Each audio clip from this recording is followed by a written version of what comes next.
Alphabetically speaking, it's been a while. Will I even remember what it is to eat European food?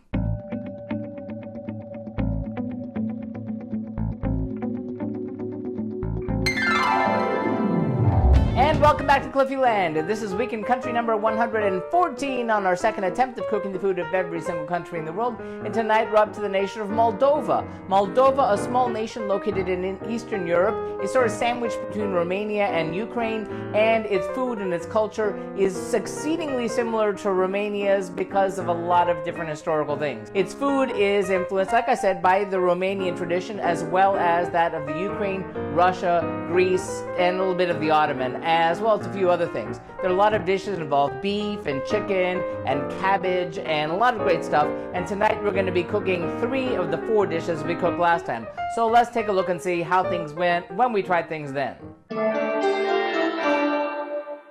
Well, 4 years ago on the Global Cooking Challenge, like I said, I did manage to cook over 2 nights, and the first night I did 2 dishes, one of which we're doing tonight and one of which we're not. The first one, the one that we're not, is a really interesting dish that I found is very traditional. It is a chicken in cold jelly, which is basically a really delicious chicken soup, which is mixed in with gelatin and let to cool and eaten cold that way. I really wasn't grooving on it that night, and though it did when I melt it out and have it as leftovers, it did make a really good chicken soup. I served that with a cold beet salad, which was really delicious. I'm looking forward to doing that one again this time. And on the second night, I did a pork ribs dish from Moldova to go along with a national dish of Moldova and Romania as well, which is sort of a cornmeal porridge, which is served with sour cream and feta cheese, sometimes with a bunch of other different things, depending on, who and where you are. But that was really surprisingly delicious as well. So that being said, let's take a look at the ingredients for tonight's 3 dishes. First, for our Moldovan beet salad, we'll need 6 medium beets, 6 garlic cloves minced, about 4 ounces of ground walnuts, 6 tablespoons of mayonnaise, 2 tablespoons of lemon juice, and salt to taste. And then for our Friptura din Costita de Porc, or Moldovan pork ribs, we'll need 3 to 4 large onions sliced, a 1/4 cup of oil, roughly 4 pounds of pork ribs with bones, 1 tablespoon of salt or as needed, a 1/4 to a 1/2 teaspoon of black pepper, 2 to 3 whole bay leaves, 1 teaspoon of whole black peppercorns, 1 cup of beer, optional but recommended, and 4 garlic cloves, or to taste, crushed. And then for our Mamaliga, or Moldovan cornmeal porridge, we'll need 6 cups of water, 2 cups of yellow cornmeal, medium or coarse ground, salt as needed, and butter to grease the bowls. This doesn't look like it's going to involve a whole lot of prep, which I'm looking forward to, so let's get cooking. Bring a pot of lightly salted water to a boil. Then add the beets and boil for about 25 minutes or until tender. Remove from the pot and set aside until they can be handled. Then peel the beets and grate by hand or using a food processor. Move the beets to a bowl and add garlic, walnuts, mayonnaise, lemon juice, and salt.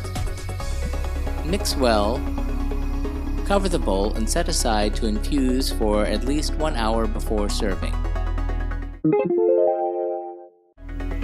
Cut the ribs to separate each rib from each other. Rub with salt and ground black pepper and set aside. Heat the oil in a large pot over medium heat. Add the onions. Cook until translucent, about 7 minutes. Then add the meat, black peppercorns, bay leaves, and mix together. Cover the pot with a lid and then cook on medium-low for about 40 to 45 minutes, stirring occasionally. Once the meat is cooked and the onions are mostly dissolved, uncover and continue cooking for 2 to 3 minutes to let the juices evaporate. Then add the beer and cook uncovered for 2 to 3 minutes more until the liquid evaporates. Add the garlic to the pot and cover again.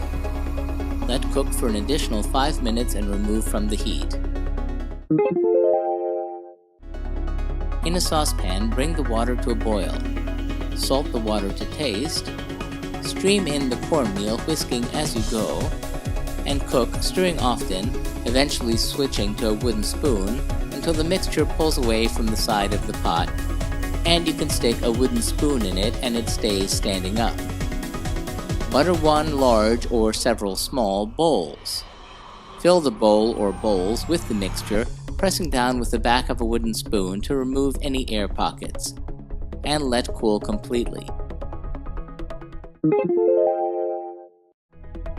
Serve the ribs on a large platter family style, plate the salad in a large bowl, and turn the bread out onto a bowl or plate and slice with fishing line or dental floss. Serve with sour cream and feta on the side.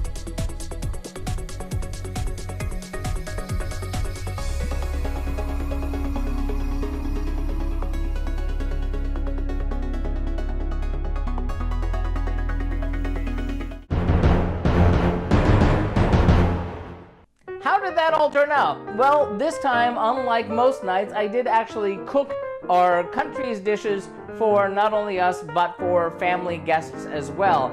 So I was really curious how things would go. So let's start off with the pork ribs. Those were surprisingly delicious. And I say surprisingly because last time around I wound up getting the pork ribs without the bones, and don't ask how that happened. And this time it was with bones, and I really didn't think that, oops, you have to eat that with your fingers and it makes kind of a mess. Still, it was really delicious, and it was even better as leftovers because the flavors really settled into it. So I'm going to give the pork ribs from Moldova a 5 out of 5 globes. Really, really delicious. And like I said, better the next day. As for that cold beet salad, I really loved it. I thought it was really delicious, and most of us liked it, although somebody doesn't really like vegetables at all, so that didn't really change her mind much. Still, I thought it was really great. I'm going to give the beet salad from Moldova 4 out of 5 globes. A really simple, delicious beet salad. And lastly, that cornmeal porridge. Last time around, I tried to do it in little bowls and then slicing it with the dental floss or fishing wire. And I did have the feta cheese and sour cream, and it was really great. This time I wound up doing one big bowl, which somehow didn't really quite have the same effect. The sour cream and feta cheese really did make it though, so it was nice. It wasn't the greatest in the world. I'm sure I could do it better. So mostly based on my preparation, I'm going to give the Moldovan cornmeal porridge 4 out of 5 globes. Very nice. I'm sure it could be improved upon.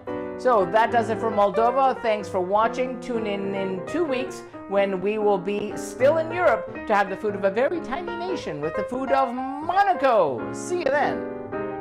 And remember, if you'd like to see our streams live when they happen, follow us on Periscope or Facebook Live. Like and subscribe to be advised when these videos are posted. If you have any thoughtful feelings or helpful suggestions about the food that we're cooking, sound off in the comments. Remember, links to the original recipes, remember these aren't my recipes, are found in the About section. And tune in next time. Thanks for watching and happy eating!